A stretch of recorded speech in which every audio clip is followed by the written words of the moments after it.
All right, we right back at it. I took a little break. I told you I'm sick, so blew my nose a little bit, with day 13. So day 13 is 10/28. If it, yeah, 10/28, the full moon, but also my mother's birthday. That beautiful Scorpio woman. And that day, the 28th, is the reason why this experiment is going to have bonus days.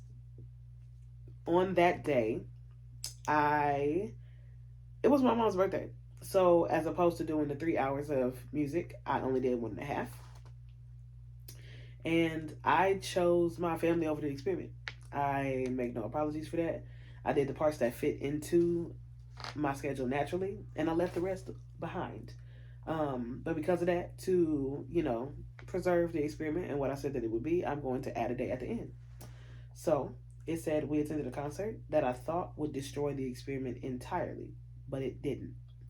Though I can admit that I wish I had attended it at the end of the experiment, as it was extremely grounding in a way that I did not expect. So we went to the reunion tour for my mother. My mother, that's what she wanted to do. And for people who know what that is the Kirk Franklin, the Israel Houghton, Tamala Mann / David Mann, because they're a couple, Ty Tribbett, um, and the Clark sisters. The Clark sisters. And all of them are significant, but the Clark sisters specifically um, do something to my brain. First of all, because as a Kojic person, as a person who grew up Kojic and Apostolic, but primarily Kojic, which stands for the Church of God in Christ, um, the reason why I thought that that would destroy the experiment is because, like, it was the first time in a long time that I'd have been fully immersed, meaning, like, not only listening to, but in a crowd of people who believe the same thing. But also, there is something very ritualistic about Christianity that most people know, but it's different when you experienced it in the way that I experienced it, which was like in a very culty way. So I don't know. It's something about, I mean, but also the Christian, the not even a Christian specific, not Christian. Let's scratch the specifically Kojic musical training is elite. Elite. Like there is no musical training or musical ability like that. There just isn't. So for people who don't know who they are, the Clark sisters are like the founding mothers, just about, of gospel. They're not like the actual. I think the Caravans are the founding mothers of gospel, but Twinkie is the founding mother, like the mother, the queen of the Hammond organ. She created the walking bass line that people shout to now. If you don't know what that is, you better ask somebody. Uh, they're like the greatest gospel vocalists just about of all time, non-dramatically, non-jokingly, nothing like that. They all in like their 60s, 70s, and they literally are living instruments. Like, and their mother, Maddie Moss Clark, is like the founding mother of like gospel music, just about. So yeah, like it was a really really grounding experience because ugh, English language grounding experience because first of all, how familiar it felt, but also on top of that, like just how it was just like this is the entire soundtrack of my like childhood. And it's just something about when those black women get to, walking around in a circle repeatedly singing hallelujah, what I mean, over and over again. There's something very chant like about it, something very ritualistic, something very like affirming about it. And it's definitely a spiritual experience. So, I mean, also I boo-hooed. Oh my God. I boo-hooed through most of Israel set. Like, it was bad. It was so bad. I was in there, crying about sins I ain't committed. Like, it was nuts. But the all of that is reasons why I thought that it would completely destroy the experiment, but it didn't. But what I said was, I wish that there was a gospel version of City Girl music, like the lyrics of City Girl music, but the intricacy and musicality and vocal discipline of gospel music. The concert made me feel as if I was missing something that I did not miss prior to it. It made me miss Big Mouth singing. Uh, Singing in the crowd made me realize that my voice is not as disciplined as it was when I sang in a choir. And choir discipline, like well supported singing, is something that pop singers do sometimes, but it's not a requirement. You know what I mean? Like my professor, Mrs. Dr. Ollie Watts Davis, the principal conductor of the University of Illinois Black Chorus, which was founded in 1958 and has ran uninterrupted. You know, as you can tell, I've memorized that. But anyway, when she there was a little song that she used to always use as an example of like the difference between like supported, well supported singing, and it was what was that? What's that boy's name? And he could sing, but he just didn't in that song. Him and Selena Gomez. Uh, it's like we don't talk anymore. We don't talk anymore. Like she loved that song and hated that song, so she always was talking about it. But the reason why was she was like, I wouldn't talk to him either if he was singing to me in that little whispered tone. She was like, talk, like make her talk to you. We don't talk anymore. You know, she would demonstrate, and it was beautiful. But like that's like a perfect example. Like you don't have to support it sing. It has to be catchy. You know what I mean? So it doesn't have to be skillful necessarily. And Charlie Puth, that's what it is. And it's no disrespect to Charlie Puth because obviously he can compose and he can sing his butt off. But that specific example is like perfect. So yeah, it's just like I feel like it's rare to find somebody in right now, especially like in the genre of music that I'm listening to right now, specifically like the city girl music, whatnot. There aren't really singers doing it at all. But if you do, I mean, some of the people that are like, and it's not to shade them or anything like that. It's just not the soulful, harder, like large black woman who grew up in church voice. It's not, you know, Jennifer Hudson. It's not, it ain't none of that, you know?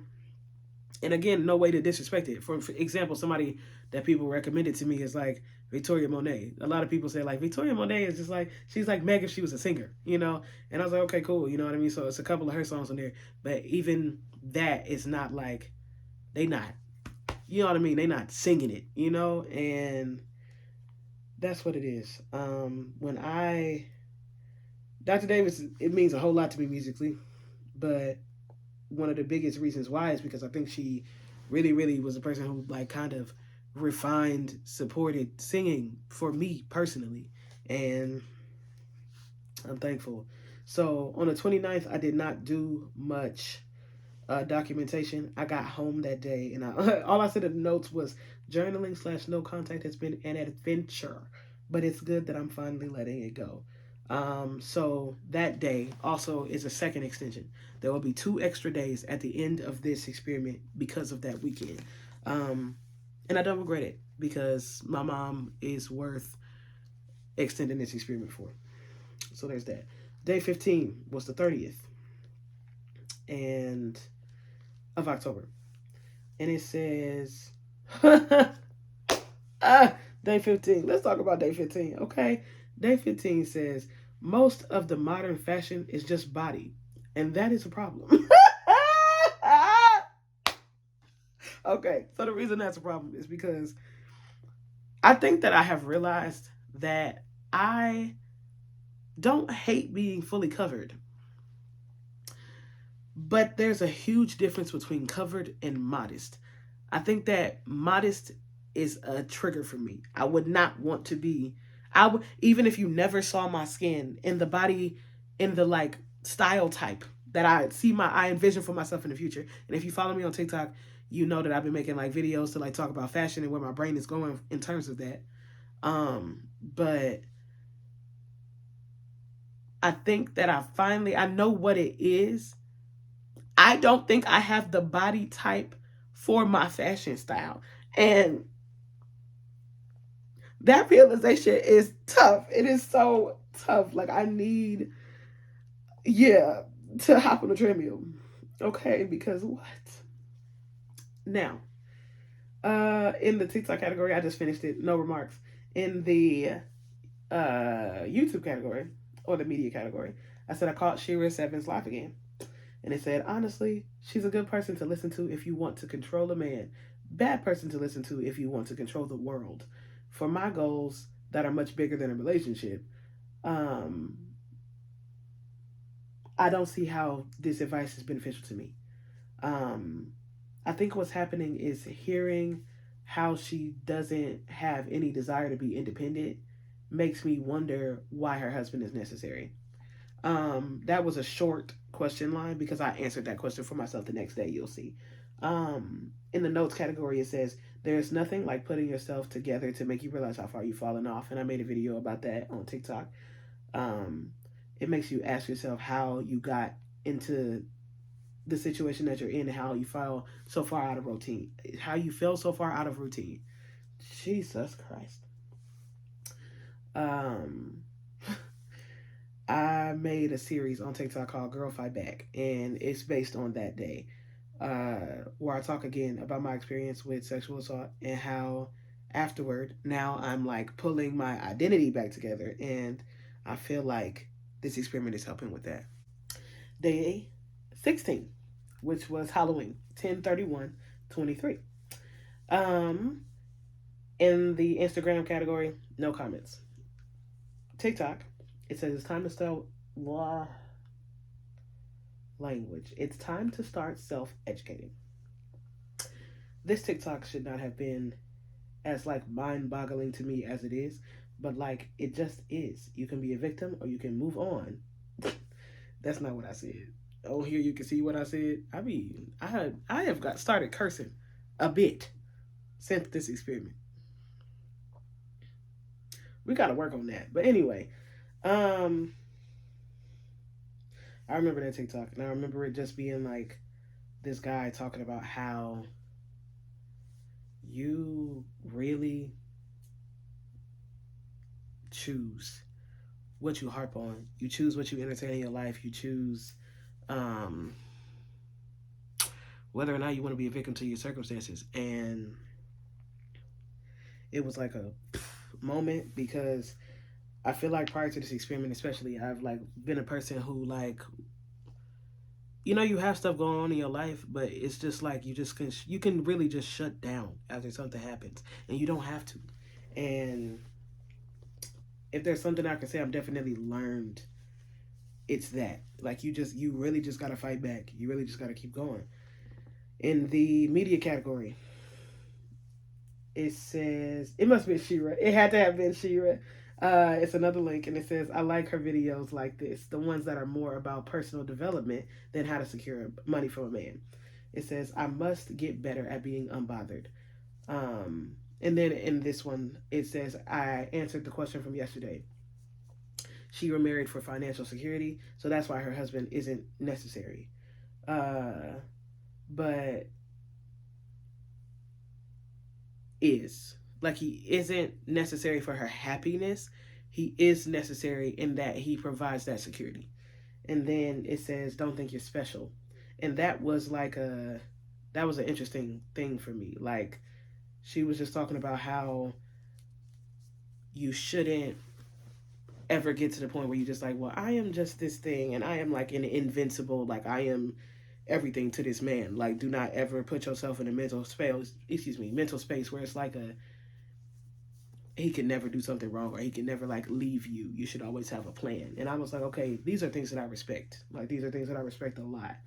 Um, she also said, stop going outside looking any kind of way because opportunities are everywhere. And yeah, like I agree with that. I really do. And I'm finna stop coming on the internet looking crazy. So there's that. If I wasn't so sick, I would have sat down and did my makeup for this video, but I can't be bothered today. I really cannot. Um Now, the next category was the news. And it says I've seen news. I think I've just accepted my place, and I don't know how to feel about that. And I articulated that in that last video. I have seen the news. I have recently, and I have no opinions. Next, in the 3 hours of music minimum category, it says the rap bug has bitten me again, and my head is so full of music. I have a feeling that rapping is going to be the only way to get it out. These last couple days while I have been sick, I have released 2 more raps. So, can confirm days later that rap is the only way to get it out right now. So there's that. Composing. All right. That day in the notes, I wrote a lot. Okay. So let's talk. It says, the first thing, it says, I've realized that I don't complain much anymore. And we talked about that. Cry about it or change it is something that I said today. I am somewhere suspended between delusion and realism. Delusion about myself, but realism about the world, about weight loss, about appearance, about money. Work, don't complain. Don't expect to get results from work you didn't do. Work on your appearance. No one sees your personality first. I made a TikTok, a series of TikToks about that on TikTok if you follow me. So please see those. I'll link those in this document. Okay. It says I literally do not care about fitting into the label or bubble of being a high value woman or a classy woman or a feminine woman. I want to be fun. I want to be me. I want to be pretty. I want to look back on what is left of my 20s and smile at the memories I made. Getting to 35 and thinking I was so classy in my 20s sounds literally disgusting. I want to experience the world and life right now. What business do I have worrying about whether or not anyone, any man, any older black woman who wishes they did more with their youth or just only thrives in a church hat, or any man that thinks I can't afford the lifestyle I obviously provide myself, or literally anyone feels like I'm respectable enough. Um, it's really time to worry about me. And I think that here we are again with the like me mindset. But I think it's been positive. I don't think that until I started this experiment, I really realized like how much energy, how much time, and how much, effort and whatnot I have expended, especially over these last 2 years, on everyone else. Meanwhile, mental health, physical health, look, whatnot, really, really deteriorated. Like, and the fact that when that assault happened, everything like the way it played out, the people that I felt comfortable telling, the people that I didn't feel comfortable telling, like the way there are so many people who I feel like will never get the space to be around me again. People that I was like not necessarily actively around all the time, but also people that were that I'm just like, wow, it's really been me for a long time. And that's it. Okay, so let's get to this last note. This is extremely significant. And the reason why I say that is because this note I feel like explains the changes that are about to happen in the rest of this experiment. So it says, my mind has changed so much regarding so many things.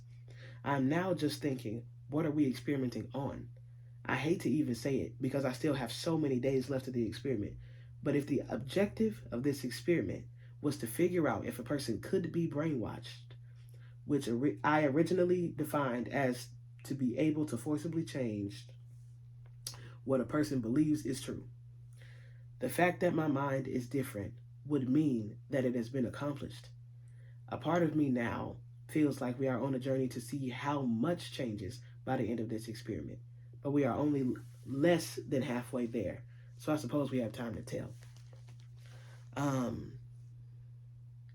that was on day 16. Yes. So on day 16, my brain had already shifted far enough for me to feel like there are things in my brain that will almost not return to the way that they were prior to the experiment. So if I already felt like that on day 16, I don't want to make any conclusions about whether or not this was successful or not because of the fact that it's not over. Um, that was on day 16. This right now, I'm making this video on day 26. But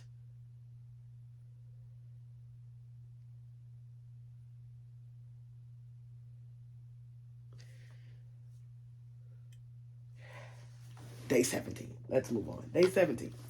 11/01/23. Most situations unremarkable. Okay, so in the notes, I said, I'm disgusted by what I'm about to type, but I think this is the first time I understood the bonnet in public conversation. It almost feels like hustling backwards. And that's not my brain screaming respectability. That's my brain screaming, if a bag is coming for your appearance, why not optimize it? Um, let's talk about that. Because when people talk about the whether or not people should wear a bonnet in public conversation, usually it's about black women. And usually a lot of different terms and a lot of different old school respectability, anti-black concepts come out. And they come out aggressively. There's a woman right now getting roasted, light skinned woman with like braids or something like that. I feel like she had braids. In the video she went viral in, she had like a little flat iron or something like that. But when she got to talking about black women wearing bonnets in public and whatnot, she got to, and you look dirty, you look, whatever. Like she got to on some deep respectability stuff. And that's not by any means what I'm saying or what I believe, because it is what it is. I personally probably, and up until this point, have never, will never wear a bonnet outside, but it does not have anything to do with respectability. I think it's a lot of stuff I wouldn't wear outside, but that's just, it is what it is. I didn't wear sweatpants outside until I got to college because my mom didn't believe that they belonged outside. Sweatpants, long leggings. She's like, if you're not going to sweat, you ain't got no business in those sweatpants. you know, she felt like that was sleep clothes or workout clothes. So when I got into sports and whatnot, you can wear them to your meets, you can wear them to stuff like that. But what is you walking out my house with sweatpants for? But like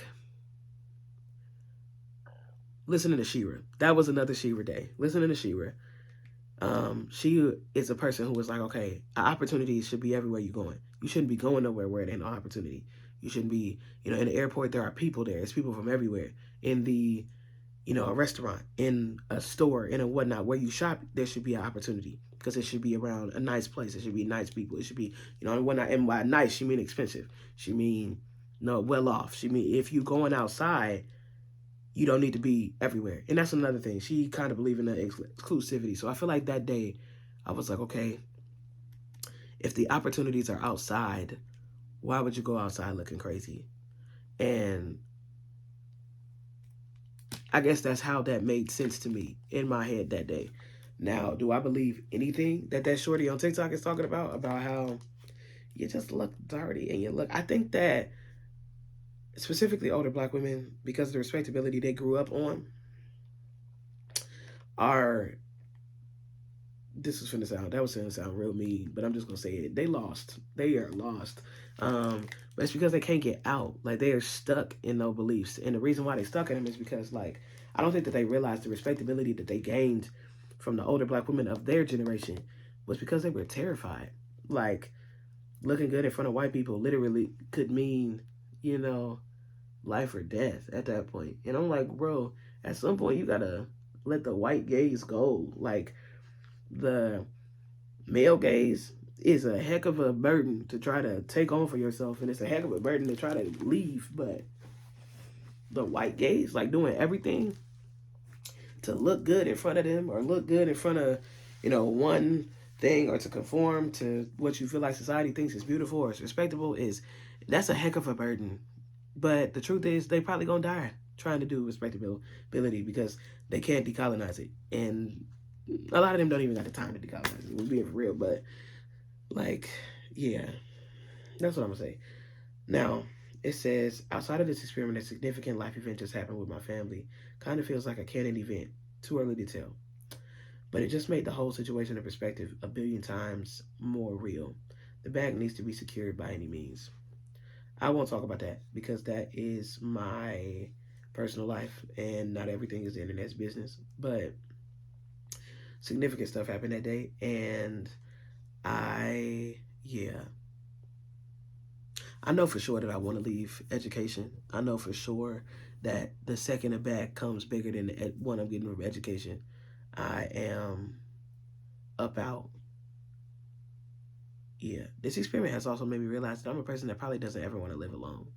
Um, and I won't say it's 100% this experiment, but this experiment has made me realize that if I'm going to be able to not live alone, I need to be able to provide for my family to live together, or for the people that I want to be around to live with me in an environment where we all had a space to still, grow as individuals. So I think that that's the first time this experiment, or like thinking of that concept, gave me a goal. I think that up until this point, I've been like, just kind of like, oh, I'm gonna do this career and I'm gonna do social media on the side and la la la. That is my goal now. My goal is to have the funds to provide myself with the life for me and my family that I want. Um, the last thing I said in there was, some people thought this experiment would make me a man hater, but this is actually the most exciting I've found in many years. I find that really funny. That's really funny. This experiment has made me think about romance more than I've thought about romance in years, which is so funny. Day 18, I finished the terms, but I didn't really say much. All I said on there was my brain is rapping again. And I really got to get around to that. In the notes, I said, I feel like I'm nicer off the city girls, which is very interesting. I'm walking around like a princess, walking like I am being served and like I deserve to be served. Um, okay, this day. This is the day that Cobra came out. Cobra by Megan Thee Stallion.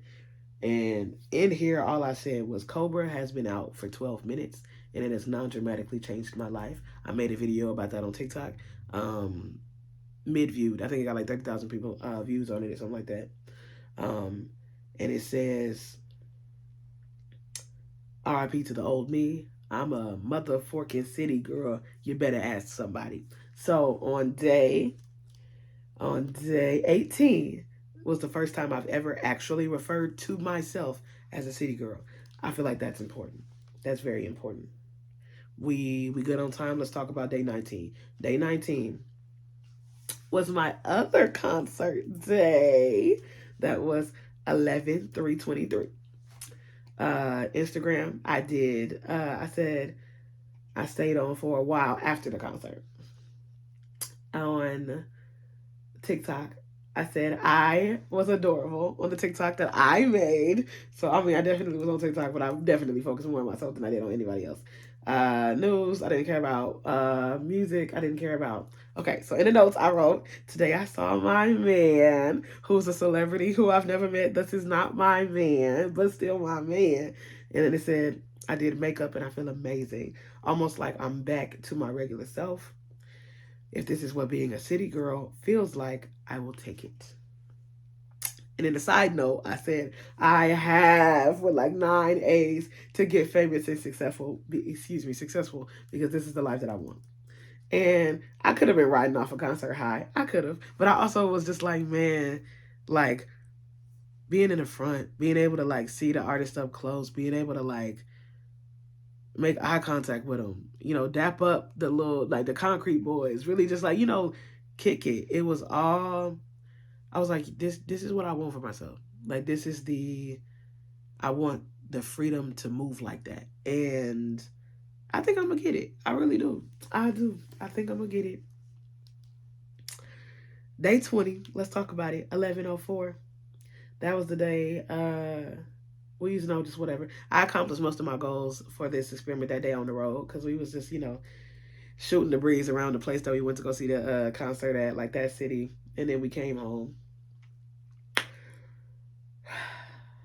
Day 21. We will get to in the next video.